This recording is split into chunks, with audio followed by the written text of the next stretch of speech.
112 નો project એક પ્રકારથી દેશની આંતરિક સુરક્ષા સાથે, નાગરિકોના અધિકાર સાથે, કાયદો અને વ્યવસ્થાની જાળવણી માટે અને સમય પર દરેક પ્રકારની સુવિધાઓ મળે એટલા માટે આપણા વડાપ્રધાન નરેન્દ્ર મોદીજીની કલ્પના છે.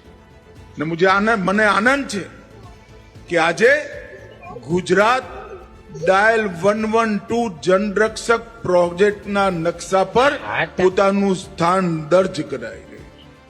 અનેક પ્રકારના નંબરો, ટોલ ફ્રી નંબરો, એની માયાજાળમાંથી ગુજરાતની જનતા આજે મુક્ત થશે.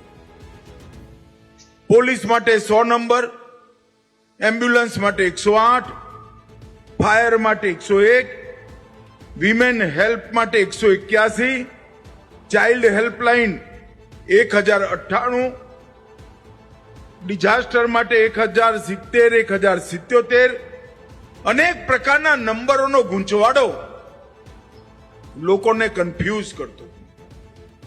આજે કોઈ પણ પ્રકારની સુરક્ષા સાથે જોડાયેલી સેવા જોઈતી હોય, ચાહે ડિઝાસ્ટરની હોય, ચાહે ચાઇલ્ડ હેલ્પલાઇનની હોય, ચાહે વિમેન હેલ્પલાઇનની હોય, ફાયરની હોય, એમ્બ્યુલન્સની હોય કે પોલીસની સેવાઓની જરૂર, એક જ નંબર 112 ડાયલ કરવાથી બહુ ઓછા સમયમાં તમારી જોડે એ સેવાઓ ઉપલબ્ધ થઈ.